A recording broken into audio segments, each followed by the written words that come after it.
नमस्कार मित्रांनो, इयत्ता 8वीच्या वर्गात पुन्हा तुमचे स्वागत. आज आपण कविता 6वी आभाळाची आम्ही लेकरे ही कष्टकरी लोकांविषयी कवी वसंत बापट यांनी केलेली जी कविता आहे ती आज आपण या ठिकाणी अभ्यासणार आहोत. बघा, 2 दिवस अगोदर मी तुम्हाला या कवितेची काही ओळी घेऊन त्याचा अर्थ सांगितला होता, स्पष्टीकरण केलं होतं. पण त्या स्पष्टीकरण फक्त तुम्ही ऐकलं होतं, त्याच्यामध्ये लिहून काहीच घेतलेलं नव्हतं. त्याचे शब्दार्थ मी तुम्हाला दिले होते, ते तुम्हाला मी लिहायला सांगितले होते, बरोबर? तर आज मुलांनो, आपण ह्या कवितेचा जो भावार्थ आहे, कवितेचा जो मथितार्थ जो आहे, ह्या कवितेमध्ये कवीला काय सांगायचं आहे हे आपण आज लिहून सुद्धा घेणार आहोत. या ठिकाणी आज कवी वसंत बापट यांनी कष्टकरी लोकांविषयी तसंच त्यांच्या श्रमाविषयी आणि त्यांच्या हातात असलेल्या मेहनतीच्या फळाविषयी, म्हणजेच त्यांचा जो आत्मविश्वास जो आहे, विश्वास जो आहे की आम्ही आमच्या हाताने कोणत्याही प्रकारचे कठीण प्रसंग जरी आला किंवा कोणत्याही वाईट गोष्ट आमच्या जवळ, म्हणजे एखादी अशक्य गोष्ट जर आमच्याकडे आली तरी सुद्धा आम्ही त्याला तोंड देणार आहोत, ती शक्य करून दाखवणार आहोत. कारण आम्ही कष्ट करताना आम्ही आमचं नाव, गाव, जात, धर्म, पंथ ह्या गोष्टी बाजूला ठेवतो, कारण आम्ही फक्त माणुसकीचं नातं जपतोय आणि आमच्या ह्या माणुसकीचं नात्याला कधीही तडा जाणार नाही, कधीही ते तुटणार नाही, असं कवी या ठिकाणी या कष्टकरी लोकांविषयी म्हणतात. ते म्हणतात, आमची आई जी आहे ती काळी माती आहे आणि तीच आम्हाला आमच्या या पूर्ण प्रवासामध्ये आम्हाला साथ देणार आहे, आमची नाव पलीकडे नेणार आहे. तर चला सुरुवात करूया आपण ह्या कवितेच्या पहिल्या भागाला, पहिल्या पॅरेग्राफला.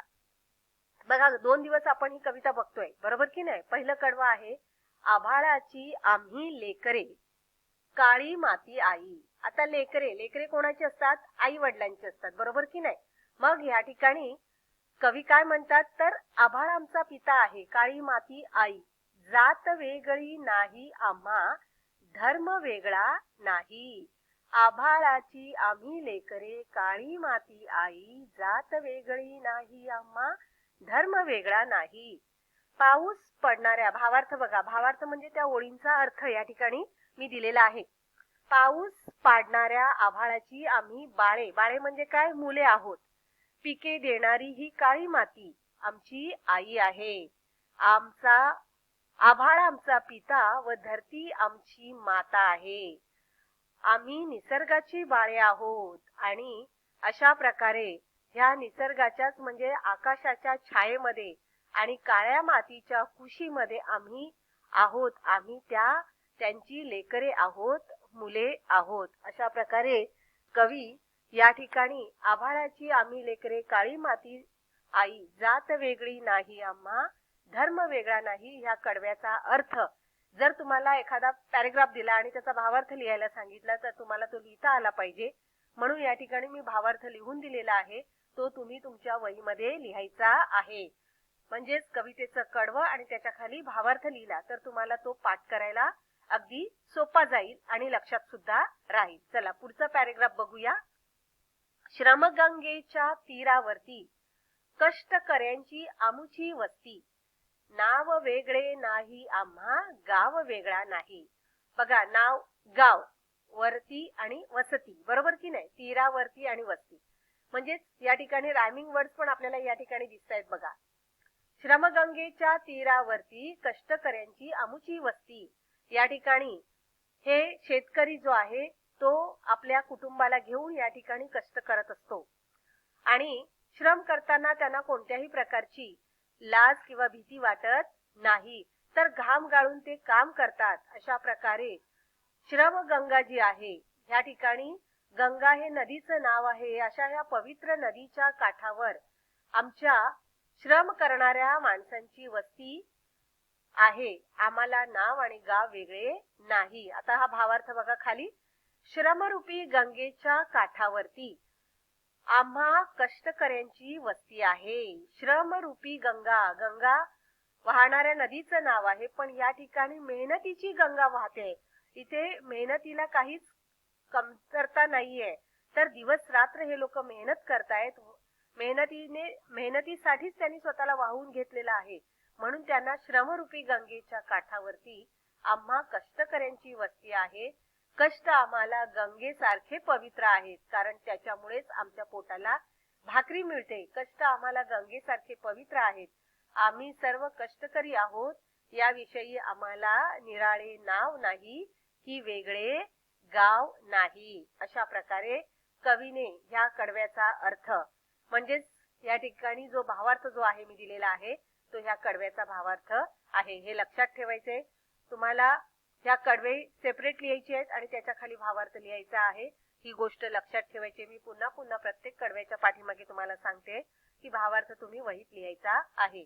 पण हा भावार्थ कोणत्या कडव्याचा आहे हे कळण्यासाठी त्या कवितेच्या ओळी सुद्धा लिहिणं तेवढंच महत्वाचं आहे. चला तिसरा पॅरेग्राफ बघूया. इमान आम्हा एकच ठावे. इमान म्हणजे काय? एखाद्या कामावर आपली असलेली निष्ठा. जर एखाद्या कामावर आपण निष्ठा ठेवली तर ते काम आपण चांगल्या प्रकारे करू शकतो. म्हणून इमान आम्हा एकच ठावे, घाम गाळूनी काम करावे. कर्म वेगळे नाही आम्हा मार्ग वेगळा नाही. कर्म मार्ग आणि ठावे आणि करावे रायमिंग वर्ड्स आहेत बघा. इमान आम्हा एकच ठावे, घाम गाळूनी काम करावे. कर्म वेगळे नाही आम्हा मार्ग वेगळा नाही. घाम गाळून अतोनात कष्ट करून काम करायचे ही एकच निष्ठा आम्हाला माहित आहे. कष्ट करणे आमचे इमान आहे. या परते आम्हाला वेगळे कर्म नाही. याशिवाय आमचा वेगळा मार्ग नाही. मार्ग मीन्स रस्ता. मार्ग नाही. इमानाने कष्ट करून काम करणे हेच आमचे एकमेव कर्म आहे. कर्म मीन्स काम. एकमेव मार्ग आहे. कवी म्हणतात की घाम गाळून कष्ट करणं एवढंच आम्हाला माहिती आहे. काही माणसं बघा पैसे मिळवण्यासाठी वेगवेगळ्या मार्गांचा अवलंब करतात आणि आपल्याला असलेल्या आपल्या सुखसोयी मिळवण्यासाठी प्रयत्न करत असतात. पण त्यासाठी कोणाला त्याचा दुखापत होईल किंवा कोणाचा तोटा होईल याचा सुद्धा काही माणसं विचार करत नाही. पण ही कष्टकरी लोक जे आहेत ते म्हणतात आम्हाला फक्त घाम गाळून काम करायचं एवढंच माहिती आहे आणि त्याच्यासाठी आम्ही वेगळं मार्ग शोधत नाही.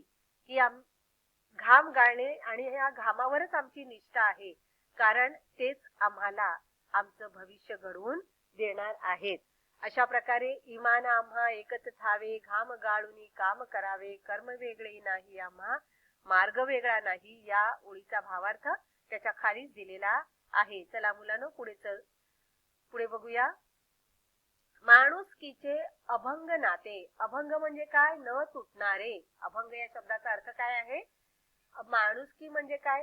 तर आपण एकमेकावर जे प्रेम करतो किंवा मानवतावाद जे आहे त्याला म्हणतात माणुसकी. माणुसकीचे अभंग नाते. अभंग न तुटणारे नाते आम्हीच आमुचे भाग्य विधाते. मागच्या व्हिडिओमध्ये मी तुम्हाला सांगितलं होतं की हल्ली माणूस माणसाशी माणसासारखं वागत नाहीये आणि म्हणूनच त्याच्यावर वेगवेगळ्या प्रकारची संकट येत चाललेली आहेत.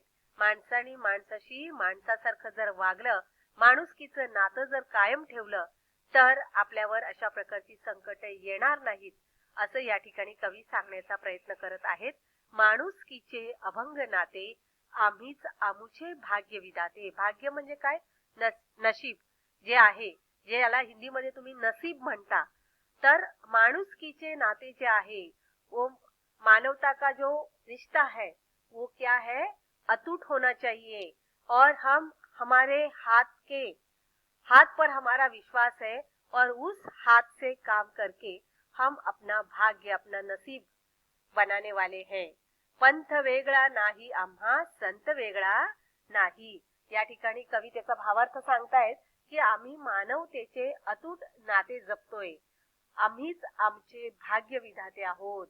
आम्हाला आमचं भाग्य घडवण्यासाठी हमारा भाग्य बनाने के लिए किसी और पर डिपेंड रहने के लिए जरूरत नहीं है, क्योंकि हमारे हाथों पर हमारा विश्वास है और हम अपना भाग्य खुद बनाने वाले हैं. आम्हीच आमचा उद्धार करणार आहोत. यापेक्षा वेगळा आमचा संप्रदाय नाही. पंथ मीन्स जो अपन मार्ग निवड़तो तो. जिस मार्ग पे हम चलते हैं काम पैसा कमाने के लिए, जिस रास्ते को चुनते हैं वो संप्रदाय हमारा अलग नहीं है. तो हम सिर्फ काम करना यही हमारा एक संप्रदाय है. या परता आमचा साधू पुरुष नाही. आम्ही कोणाला गुरु मानलेलं नाहीये. हमने किसी को गुरु नहीं बनाया है. तो हमारा कर्म ही हमारा गुरु है. माणुसकीचा हाच आमचा पंथ आहे आणि हाच आमचा संत आहे. संत मीन्स साधु पुरुष जो होते हैं उनको संत कहा गया है. और जो पंथ मीन्स जो हम जिस मार्ग से हम अपने रोज के काम हम पंथ हमारा अलग नहीं है तो और हमारे संत भी अलग नहीं है. तो सिर्फ काम करना यही हमारा धर्म है और यही हमारी जात है. हम किसी और मार्ग पे चलने वाले नहीं है. इस प्रकार कवि ने माणुसकीचे अभंग नाते आम्हीच आमचे भाग्य विधाते या होळीचा भावार्थ सांगितलेला आहे. त्यानंतर कोटी कोटी बळकट बाहू जगन्नाथ रथ ओढून नेऊ.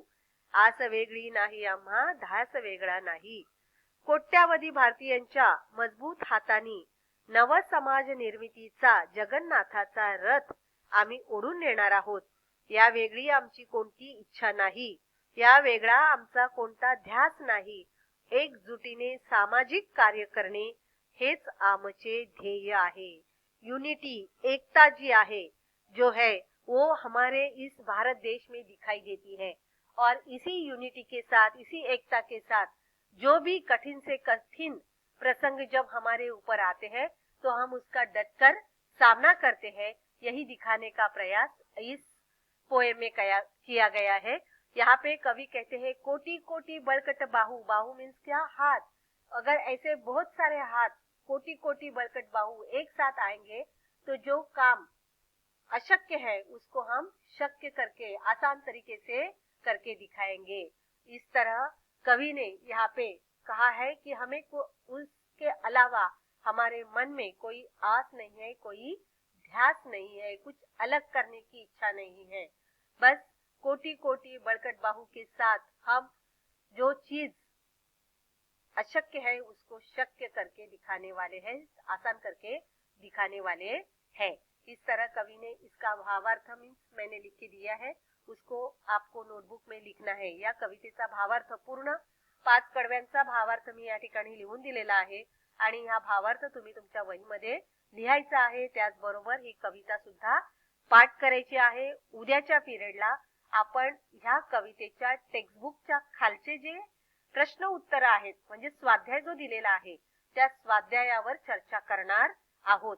त्याच्या अगोदर तुम्हाला हे 3 व्हिडिओ व्यवस्थित लर्न करायचे आहेत, व्यवस्थित पाहायचे आहेत आणि त्याच्यावर दिलेले शब्दार्थ जे आहेत, भावार्थ जो आहे तो व्यवस्थित लर्न करायचा आहे आणि कठीण शब्दांचे अर्थ शोधण्याचा प्रयत्न करायचा आहे.